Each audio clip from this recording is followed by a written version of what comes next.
এই যে আমলিক সরকারও অধীনস্থ যারা ক্ষমতার বাহাদুরি দেখাইছে, আল্লাহ তাআলাও তাদেরকে এই দেশ থেকে বেইজ্জতির সাথে বিতাড়িত করেছে। এই মিয়া দুর্ভাগ্য, হতভাগা ওই ব্যক্তি যে অপরাধের কারণে মাতৃভূমিতে থাকতে পারে না।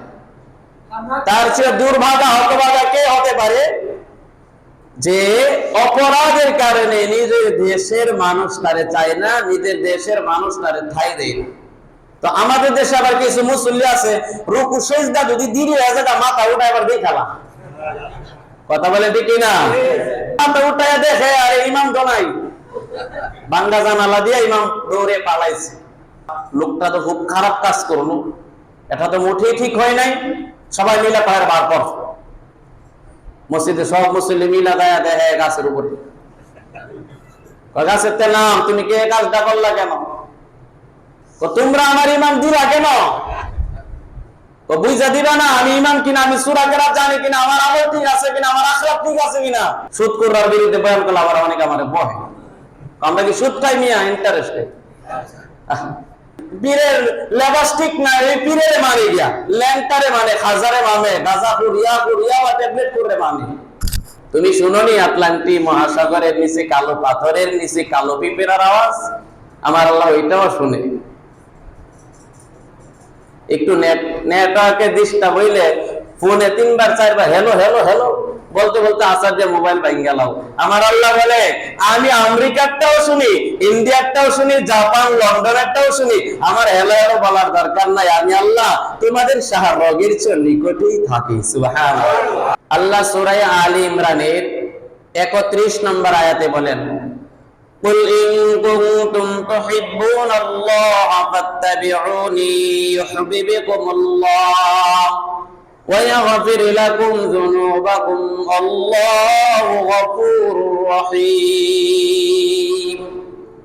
হে নবী আপনি বলে দিন, তারা যদি আমি আল্লাহকে ভালোবাসতে চাই তাহলে যেন আপনি নবীর অনুসরণ করেন, আর যদি আপনি নবীর অনুসরণ করে আমি আল্লাহ তাদেরকে ভালোবাসি। ويغفر لكم ذنوبكم الله غفور رحيم, আমি আল্লাহ তাদের জিন্দেগীর সমস্ত গুনাহ maaf করিয়া দেই। তাহলে আল্লাহকে ভালোবাসার দরকার আছে না নাই? নবীর অনুসরণ করার দরকার আছে না নাই? নবী সাল্লাল্লাহু আলাইহি সাল্লামের বয়স যখন 8 বছর, নবীজি যেই জায়গায় জন্ম নিয়েছিলেন ওই জায়গায় দাঁড়ায়া কাঁদতেছেন। গোরানিয়া আবু জাহেল কোথায় থেকে সফর করে আসছে, আয়েশা দেখে যে জায়গাটা নবীজি জন্মগ্রহণ করছে বর্তমানে ওই জায়গাটার মধ্যে আমরা ইতিহাসের পাতায় পড়ি, ওইখানে একটা লাইব্রেরি দেওয়া আছে, ওইখানে লেখা আছে মাওলাউন নবী সাল্লাল্লাহু আলাইহি সাল্লাম, মানে নবীজির জন্মস্থান। সুবহানাল্লাহ। ওই লাইব্রেরির উপরে লেখা যে নবীজির জন্মস্থান আরবি দিয়ে। ওই জায়গায় দাঁড়িয়ে নবীজি কান্না করতেছেন। নবী সাল্লাল্লাহু আলাইহি সাল্লাম যখন কাঁদতেছেন, আবু জাহেল আয়েশা বলে ভাতিজা তুমি কাঁদো কেন? নবীজি বলে যে আল্লাহ রাব্বুল আলামিন ছোটবেলায় আমার বাপ মাকে উঠায় নিয়েছেন, তাদের ছায়া আমার উপর আল্লাহ দেন নাই। দাদা বউ নানা নানি সব কিছু হারাইলাম ছোটবেলা, কিন্তু আল্লাহ তাআলা গোটা জগতের উম্মতের ভার আমার উপর দিয়া রাখছেন। সুবহানাল্লাহ। আবু জাহেল কে নসিহত বুঝে? কথা বলেন, আবু জাহেল কে নসিহত বুঝে? আবু জাহেল ওইটা বলে ভাতিজা কান্নাকাটি থামাও, তুমি আমার ঘোড়ার পিছনে উঠো। নবীজিরে যখন ঘোড়ার পিছনে উঠাইতে চাইলে নবীজি প্রথম উঠতে চান নাই। আবু জাহেল চিন্তা করলো ইতিম ভাতিজা তোমার এই বিপদে ভালায় আমি যাইতে পারি না, জোর কইরা তারে ঘোড়ার পিছনে উঠাইল। ঘোড়া চলে না। মেহমান আল্লাহর নবী আল্লাহ তাআলার বন্ধু মুহাম্মদুর রাসূলুল্লাহ ছোট হইতে পারে, কিন্তু মর্যাদায় কি ছোট? জোরে বলেন, মর্যাদায় ছোট? আমার নবী যখন ঘোড়ায় পিছনে উঠছেন, ঘোড়া চলে না, আল্লাহ ঘোড়ার জবান ফেলা দিয়েছেন। বলেন আল্লাহু আকবার। ঘোড়া জবান দিয়া বলে, ও আবু জাহেল, আমার যে নবী আমার পিছনে উঠবে আল্লাহ আমারে বানাইলেন যে নবীকে ওসিলা করে, সেই নবীর সাথে তুমি আবু জাহেল বিয়াদবি করবা, আমি গোরা কখনোই চলতে পারি না। বলেন সুবহানাল্লাহ। নবীর আবু জাহেল উঠায়া সামনে যখন বসাইলেন, গোরা দ্রুত চলতে লাগলেন, এত দ্রুত গতিতে চলতে লাগলেন, গোরারে বারবার বাইরেতে লাগলেন, আঘাত করতে লাগলেন।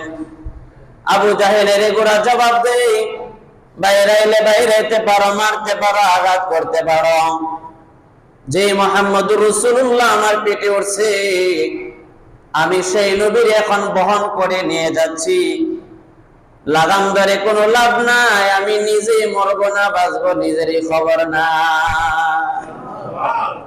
সে নবীর শান মর্যাদা আছে না নাই? সে নবীরে ভালোবাসার দরকার আছে না নাই?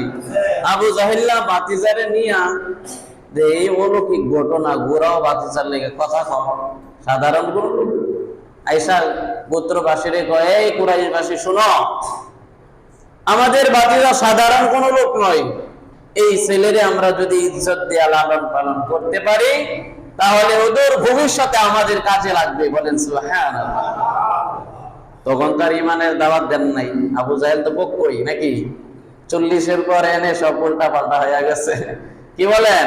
40-এর পরে নবুয়জি নবুয়ত প্রাপ্ত হন নাই, 40-এর পর উল্টা পাল্টা হয়ে গেছে। আল্লাহু আকবার। বাতিজারে সম্মান করলে, আদর স্নেহ করে বড় করলে আমাদের কাজে লাগবে। আবু জাহেল এই কথা গোত্রবাসীরে বললেন। আমার নবী সাল্লাল্লাহু আলাইহি ওয়াসাল্লামের বয়স 40 পর্যন্ত গোটা আরবের মানুষ এক বাক্যে আমার নবীরে বলছেন, সাদিক আল আমিন, সত্যবাদী মুহাম্মদ বিশ্বস্ত। সুবহানাল্লাহ। মুহাম্মদ আমানতদার, মুহাম্মদ আমানতের খেয়ানত করে না, মুহাম্মাদের কাছে আমানতের মাল রাখলে মুহাম্মদ সংরক্ষণ করে রাখে, হেফাজতকারী। মুহাম্মদ সম্পর্কে কোনো বদনাম নাই, সম্মান আর সম্মান। আরবের ছোট বড় বৃদ্ধ শিশু সকলে এক বাক্যে বলে, মুহাম্মদ আল আমিন, মুহাম্মদ সাদিক সত্যবাদী, মুহাম্মদ মিথ্যার ঘাড়ে কাছে নাই, মুহাম্মদ আমানতদার, মুহাম্মদ সাদিক, মুহাম্মদ সকলের প্রিয় বন্ধু। সুবহানাল্লাহ। নবী করিম সাল্লাল্লাহু আলাইহি ওয়াসাল্লামের 40 পর্যন্ত আল্লাহ তাআলা নবুয়ত দেন নাই। কেন? যেন 40 পর্যন্ত নবুয়ত এই জন্যই দেন নাই যে মুহাম্মদুর রাসূলুল্লাহ সাল্লাল্লাহু আলাইহি ওয়াসাল্লামের জীবন আদর্শের যে চরিত্র, এটা সকলের সামনে আল্লাহ তাআলা ফুটিয়ে তুলেছেন। সুবহানাল্লাহ। একটা মানুষ যদি জন্মের পরে আইসা আমি নবুয়ত দাবি করছি, তাহলে হেরে মানবো? এই লোকটারে সকলের কাছে আল্লাহ গ্রহণযোগ্যতা দিয়েছেন, গ্রহণযোগ্যতা হাসিল করাইছেন, তারপর আল্লাহ তাআলা তাকে নবুয়ত দিয়েছেন। সুবহানাল্লাহ, সুবহানাল্লাহ। আমার নবীর 40 বছর পর্যন্ত কাফের মুরতাদ বেঈমানেরা নবীরে এক বাক্যে মানছে, নবীরে বিশ্বস্ত, আল আমিন, সাদিক, নবী যা বলবে তাই মেনে নিয়েছে, নবীর কথাই সবকিছু হয়েছে। বড় বড় লিডাররাও মানছে কিনা? জোরে বলেন, আমার নবীরে মানছেন কিনা? 40 বছর একদিন যখন নবীজির পূর্ণ হয়, আল্লাহ তাআলা জিবরাইলকে পাঠায়া আমার নবীরে সর্বপ্রথম ইকরা বিসমি রাব্বিকাল্লাযী খালাক এই আয়াত আল্লাহ তাআলা দান করে নবীরে ওহী প্রাপ্ত করলেন, নবীরে নবুয়ত প্রাপ্ত করে নবী রাসূলের স্বীকৃতি দান করলেন। সুবহানাল্লাহ। নবীজির স্বীকৃতি দেওয়ার পর 3 বছর পর্যন্ত গোপনে গোপনে লুকায়া লুকায়া নবীজি দাওয়াতের কাজ চালাইতে লাগলেন। সুবহানাল্লাহ। আমি সিরাতুন নবীর আলোচনা করতেছিলাম, আজকে আলোচনা সব কইরা নবীজির কিছু সুন্নতের আলোচনা করব। কেননা 40-এর আগের জীবনীটা আমরা আলোচনা করলাম বিশেষভাবে, 40-এর পুরা জিন্দেগিটা আমরা সারা বছরে আলোচনা করি। বলেন করি কিনা? নবীজির গোটা জীবনী আলোচনা করাই তো আমাদের উদ্দেশ্য নাকি? গোটা জীবনে আলেম উলামায়ে কেরাম যা আলোচনা করবে, নবীজির ওই শেষের 23 বছর জীবনী আলোচনা করে। সুবহানাল্লাহ। কারণ 23 বছর কোরআন থেকে যদি কেউ আলোচনা করে, কোরআন তো 23 বছরে নাজিল হয়েছে, কেউ যদি হাদিস নিয়ে আলোচনা করে তাহলে 40-এর পর 23 বছরের জীবনী নিয়ে আলোচনা করে, কেউ যদি কোরআন নিয়ে আলোচনা করে, কোরআনের কোনো তাফসীর করে, কোরআনের কোনো সূরা নিয়ে আপনাদের সামনে আলোচনা করে, তাহলে মনে রাখতে হবে 40-এর পরের জীবনী নিয়ে আলোচনা করতেছেন। কথা বলে ঠিক কিনা? এই জন্য 40 পর্যন্ত ধারাবাহিক আইসা এখানে শর্ট কইরা আমি বুড়া ওই 23 বছরের জিন্দেগিটা, হায়াতের জিন্দেগিতে যতদিন আল্লাহ আমাদেরকে বাঁচায় রাখবেন, এই খেদমতের সাথে আল্লাহ তাআলা আমাদেরকে লাগায় রাখবেন, ততদিনই তো আপনাদের সামনে 23 বছরের জিন্দেগি আলোচনা করব। কথা বলে ঠিক কিনা? আল্লাহ সেই তৌফিক দান করেন। সকলের দোয়ার মুখতাজ যারা মৃত্যুর আগ পর্যন্ত আল্লাহ তাআলা এইভাবে কোরআন ও হাদিসের সঠিক আলোচনা বিশ্লেষণ জাতির সামনে আল্লাহ তাআলা তুলে ধরার তৌফিক দান করেন, বলেন আমিন।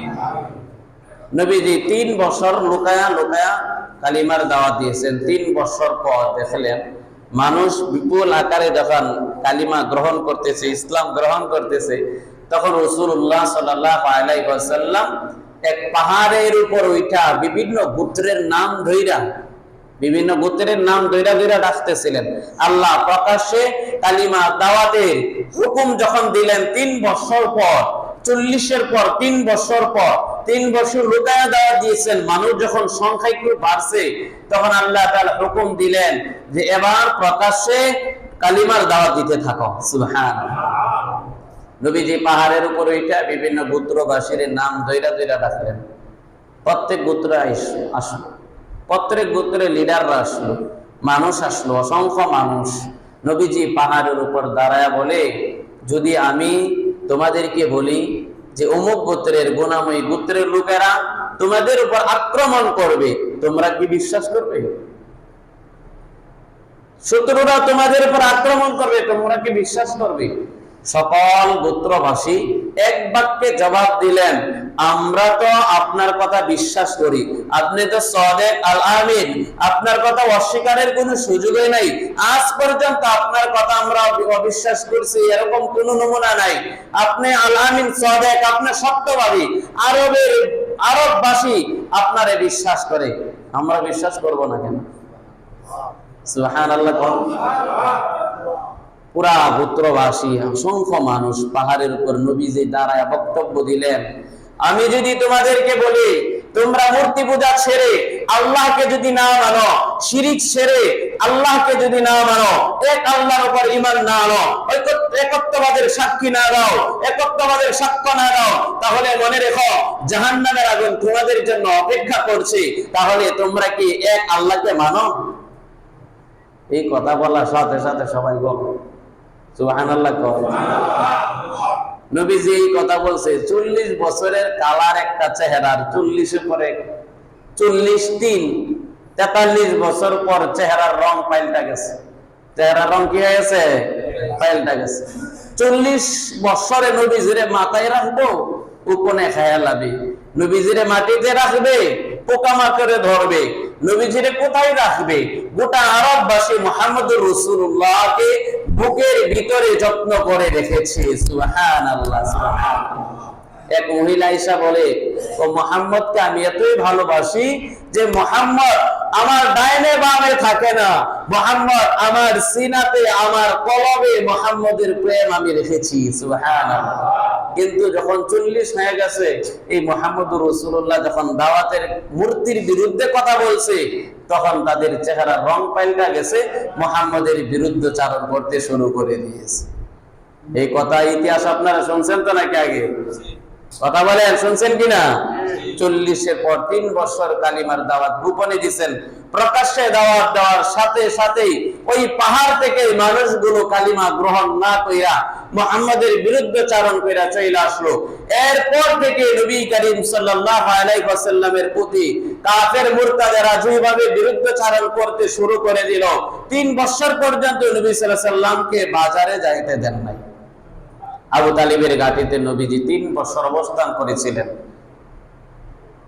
আমরা আলেম উলামায়ে কেরাম যখন বঙ্গবন্ধুর মূর্তির বিরুদ্ধে কথা বলা শুরু করে দিয়েছে, তখন তাদেরকে গ্রেফতার করা শুরু করে দিয়েছে। কথা বলে ঠিক কিনা? জালেমের জুলুমের সাথে কখনো শাসন চলে না, মনে রাখেন। জুলুমের সাথে কখনো রাজত্ব চলে না, শাসন চলে না। যেই বাদশা, যেই সরকার ক্ষমতায় আসার পর সাধারণ মানুষের উপর, ইসলামের উপর, কোরআনের উপর, হাদিসের উপর অত্যাচার করবে, জুলুম করবে, মনে রাখতে হবে সে বেশি দিন টিকতে পারবে না। আর যে সঠিক পদ্ধতিকে অবলম্বন করে চলতে পারবে, তার ক্ষমতাও দীর্ঘ হবে। কথা বলে ঠিক কিনা? যেমন রোম পারস্য সম্রাট, রোম সম্রাট নবীর চিঠির হেফাজত যতদিন করেছিল, বাস্কর ভিতরে নবীজির চিঠির দাওয়াতের কালিমার হেফাজত যতদিন করেছিল, ততদিন তাদের রাজত্ব টিকে ছিল। আর যতদিন পর্যন্ত টিকে ছিল, আর পারস্য সম্রাট নবীজির চিঠিটা পাওয়ার পর, দাওয়াতে কালিমার চিঠি পাওয়ার পর টুকরা টুকরা করেছিল, খান খান করেছিল। তখন আল্লাহ নবীজি দোয়া করেছিলেন, আমার চিঠির যেভাবে টুকরা টুকরা করেছে পারস্য সম্রাট, আল্লাহ যেন তাদের সাম্রাজ্যের ক্ষমতাকে খান খান করে দে, টুকরা টুকরা করে দে। বেশি দিন নয়, শুধু 1 বছরের ভিতরে গোটা পারস্য সম্রাটের যত পূর্ব উত্তর শুরু ছিল সকলেই খতম হয়ে গেছে, খান খান হয়ে গিয়েছে। 1000 বছরের, 100 বছরের ক্ষমতা বেইজ্জতির সাথে ধ্বংস হয়েছে। এই জন্য আমরা আলেম ওলামায়ে কেরাম যখন মূর্তির বিরুদ্ধে কথা বলা শুরু করে দিয়েছি, যে বঙ্গবন্ধুর ভাস্কর্য বানানি মূর্তির সমতুল্য। ভাস্কর্য মূর্তির মধ্যে কোনো পার্থক্য নাই। ইন্ডিয়া ভারতের মধ্যে পার্থক্য আছে না? নাই, পার্থক্য আছে? ইন্ডিয়া কারে কো, ভারত কারে কো? কথা বল। ইন্ডিয়া ভারত দুইটা নাকি? নারী পুরুষ দুইটা তো নাকি? নারী পুরুষ দুইটা, দুইটা না? দুইটা। কিন্তু ইন্ডিয়া ভারত কয়টা? একটা। ভাস্কর্য আর মূর্তি কয়টা? একটাই। মূর্তি যেটাকে বলে ভাস্কর্য এটারই বলে। আমরা ভাস্কর্যের বিরুদ্ধে কথা বলছি, তো ভাস্কর্য কি মূর্তি? ভাস্কর্য বলে মূর্তি নেই। আল্লাহ বলছেন তোমাদের এই বাহাদুরি বেশি দিন থাকবে না।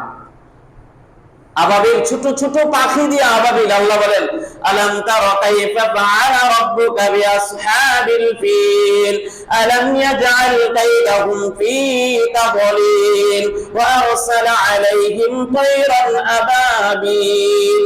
আল্লাহ আবাবিল পাখি দিয়া যারা কাবা শরীফের উপর আক্রমণ করেছিল, ছোট ছোট পাখি দিয়া, যাকে যাকে পাখি দিয়া।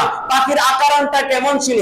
ছোট্ট পাখি ছিল, তাদের ডানাতে 2টা পায়ে সরিষার মতন দানা ছিল, দানা ছিল। এইরকম সরিষার মতন পাথর ছিল। এই পাথর দিয়ে হাতি বাহিনী যারা কাবা শরীফের উপর আক্রমণ করেছিল, আল্লাহ তাআলা ওই শক্তিশালী কাবা শরীফের উপর আক্রমণকারী দুশমনদেরকে আল্লাহ তাআলা খতম করে দিয়েছিল। কেমন ভাবে খতম করছে জানেন? তাফসীরের কিতাবের মধ্যে আছে, গরু গাছ চিবানা, গাছ চিবানির পর গরু গাছ কামড়ায় চেপ্পা খাওয়ার পর আবার এটারে ফালা না অনেক সময়। কথা কয় না? আইটা সহজে বুঝাই, কুরবানি দেওয়ার পর গরুর পেট থেকে ঘাস বার করেন, একবারে খাওয়ার পর নগতে নগতে যেটা বিষটা ধারণ করে নাই, শক্ত রয়েছে, হজম হয় নাই, পেটের ভিতরে কাইটা আমরা যেটা পাই হুজুরি পরিষ্কার করতে গিয়া, ওইভাবে মানুষগুলো হাতি বাহিনী এবং হাতি বাহিনীর সাথে যারা আসছিল কাবা শরীফ ধ্বংস করার জন্য, আল্লাহ তাদেরকে এইভাবে নির্মম ভাবে ধ্বংস করে দিয়েছে, একবারে চিপা চিপা হয়ে গিয়েছে। কথা বলে ঠিক না? এই যে আমলিক সরকার অধীনস্থ যারা ক্ষমতার বাহাদুরি দেখাইছে, আল্লাহ তাআলাও তাদেরকে এই দেশ থেকে বেইজ্জতির সাথে বিতাড়িত করেছে। এই মিয়া দুর্ভাগ্য, হতভাগা ওই ব্যক্তি যে অপরাধের কারণে মাতৃভূমিতে থাকতে পারে না।